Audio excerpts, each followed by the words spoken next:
Well, we're back with Talking with Tad, and we really are thankful that you are here with us and listening. And again, we have a candidate that you're going to get to know. And that's what's important in these elections is that you know all the candidates, not just one or two, but you know everyone all the way down the ballot. Because if you connect, you end up knowing that your vote is going for a really good person. And I want to tell you something about our candidate today before he starts talking. It's because of him, Jim Wright.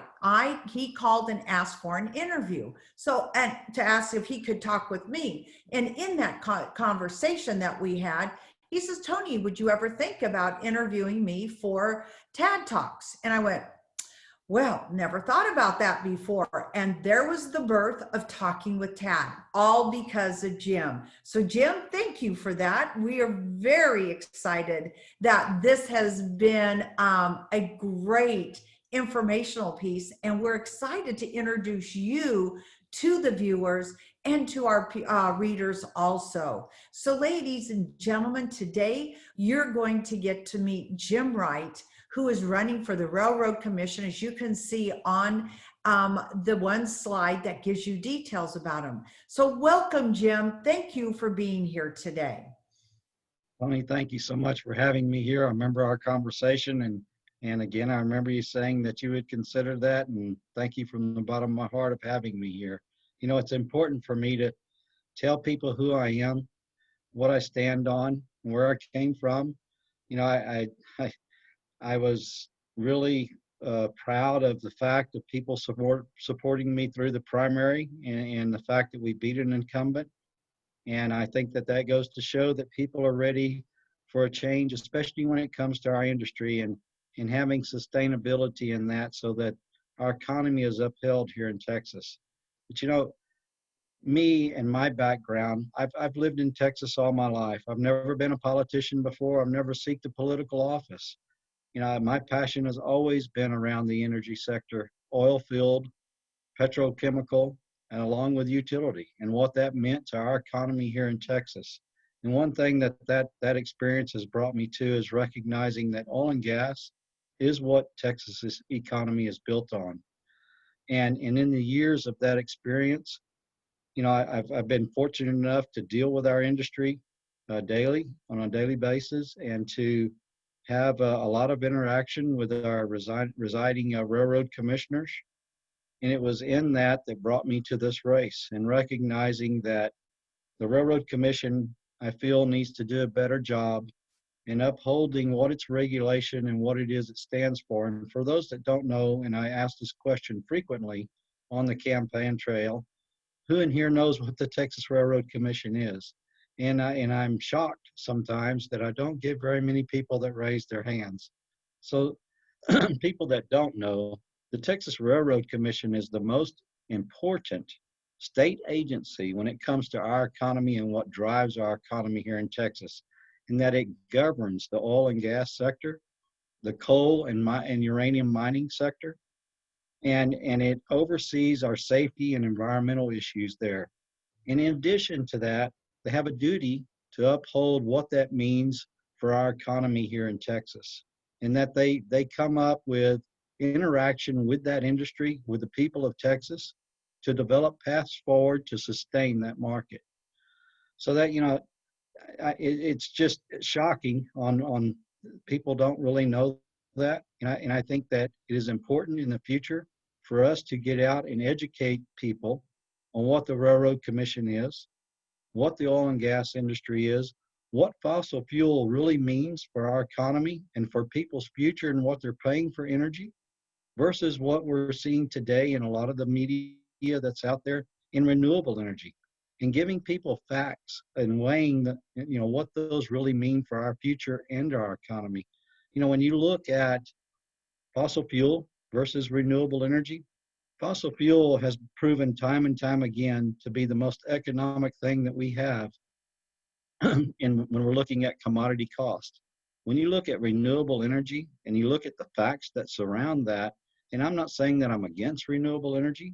I think renewable energy is great. And I think it has some technological advances that it really needs to achieve before it's introduced into our market, and not where it's paid for and subsidized by us taxpayers today.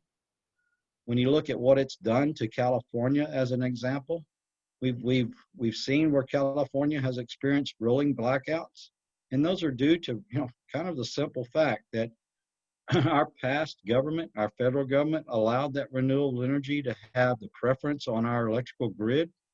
And in that preference, what that means is when the wind is blowing and those windmills are generating, they have to be put on the grid first before our natural gas plants are actually allowed onto the grid. Really? So whenever you see blackouts that are experienced, that's what that's caused from, because putting a natural gas plant back on that grid is not just as easy as flicking a light switch. It takes time to regenerate that plant up. It takes time to bring that plant down. Those are facts that people don't really know. And whenever you look at what impediments they have versus fossil fuel in the environmental arena, people don't know the true facts about that either. People don't know that our federal government has allowed the renewable energy to not even remotely follow any of the rules we do in this industry. We have to follow every rule that's mandated by the federal government, and renewable energy is exempt from that. So when you compare what seems to be the issue in this race, especially in 2018, and what oil and gas and what we're doing in our flaring and what that is actually impacting our atmosphere on, that stuff that you see today is not necessarily true. Our industry has come since the discovery of our shale, which brought us into a whole different dynamic today than we've ever seen in the oil and gas industry. We've reduced that flaring amount by 70% because of our ingenuity and us staying above the curve to get that gas to market. I talk to oil and gas leaders every day, and the main thing they want to do is turn that gas into cash. They want it sold and they want it to go to a market. The flaring that you see today are normally caused from upsets that we have. It's not because people are out there wasting energy. Trust me, the oil and gas industry does not want to burn cash up in the atmosphere. But when you talk about what does flaring really mean, I'll give you kind of a real simple example. If you have a fireplace and you turn on the gas in that fireplace and you don't light it, that's going to be pretty harmful to you. But you light it and it's not harmful to you. Well, the reason you light it is you're burning off any of those emissions when they talk about things such as methane. That's why it is flared.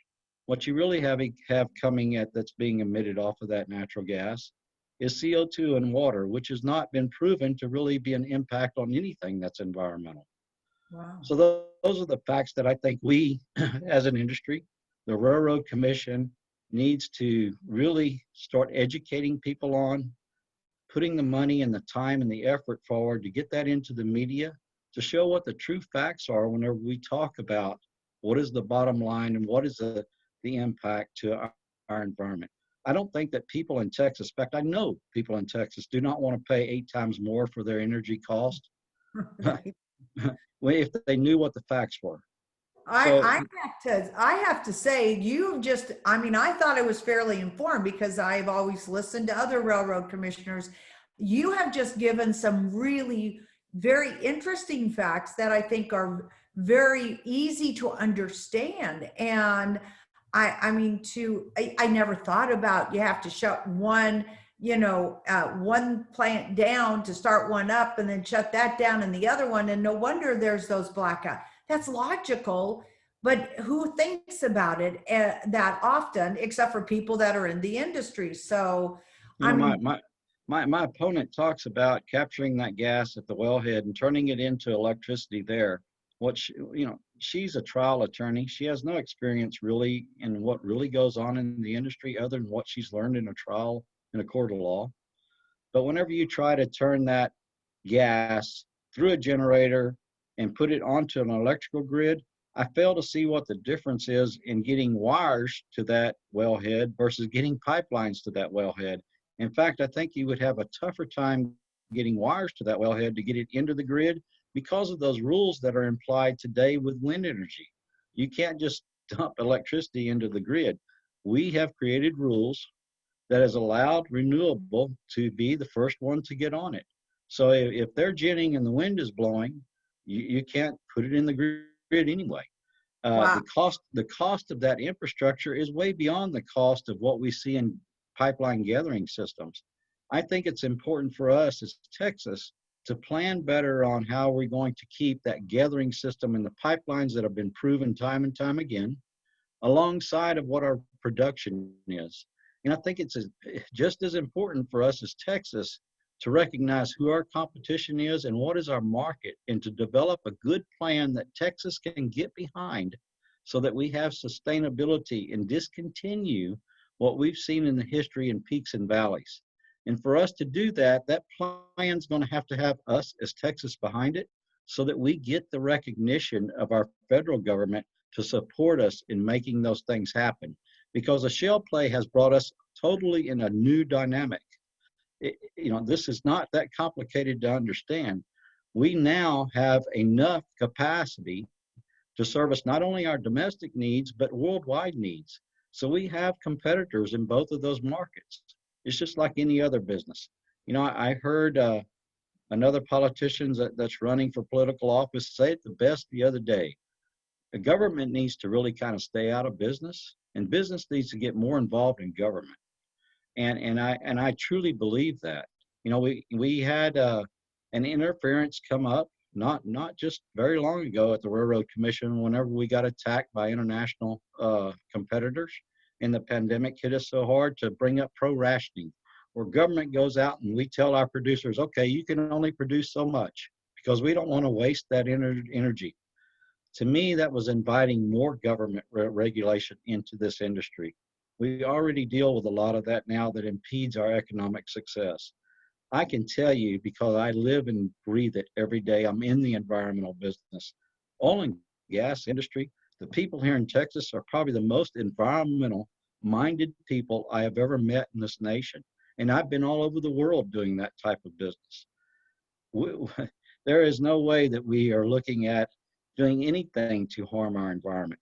I think that communication is just the key to us moving forward, to our educating people, not only through social media outlets, but in the schools on the benefits of fossil fuels. Because if we don't, our children are going to be suffering for that and paying the expensive cost to bring on something that's not really technologically proven yet.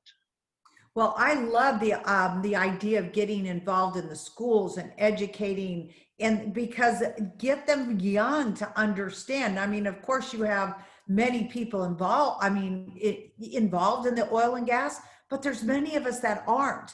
And so that is where I think that's an excellent idea of what you're saying there. I mean, Jim, you have just given us such a wealth of information. And I really think it's important for the people that are listening that they go to your website, as they can see on the screen, your website. And I'd be willing to bet that there is a section there that they can endorse you and be able to say, sign up to endorse you, and two, to say they want to volunteer for you. Do you have that part in your website? We certainly do, Tony. It's very easy to navigate. You can go on and hit volunteer, and it'll allow you to describe exactly what you want to do to help and benefit. And there's also a place there for people to contribute their financial support to us. This race is very important to Texas. Probably the most important race you're going to see on your ballot this year. Well, as far as Texas is concerned. Right. And I think what you have shared with us today is they will have a better understanding why it is so important to Texas, and why it needs to be really considered and vote for you, and to share your information. And hopefully this will get out to many. Now, Jim, the one thing that we do at the end is that we usually share a fun fact. So we're starting to wrap it up right now. And here it comes. And I want to hear what you're willing to share, that people they're getting to know you right now, but this is something they'll really have fun listening about. So can you share your fun fact with us? Certainly. I don't know that a lot of people know, but I've been a pilot since 1992. Wow. And I've owned airplanes since then.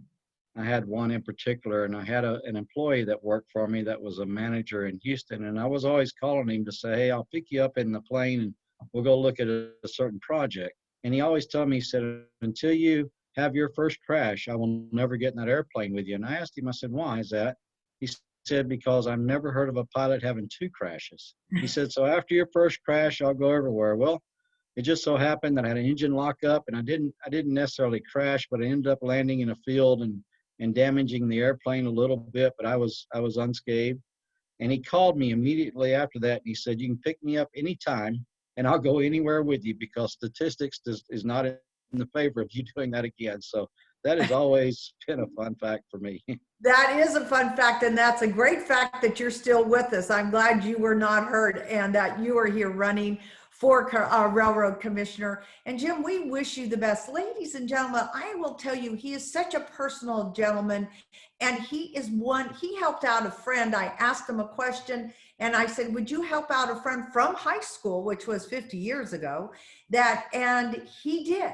They connected. So I'm telling you, you want to vote for Jim Wright. He is the man for this position. We're honored to have him there representing Republicans. And Jim, thank you for being with us today. We're so happy to have you on Talking with Tad. Tony, thank you from the bottom of my heart, and I hope to get to talk to you again. Y'all have a great evening, and God bless Texas. God bless you too. Thank you.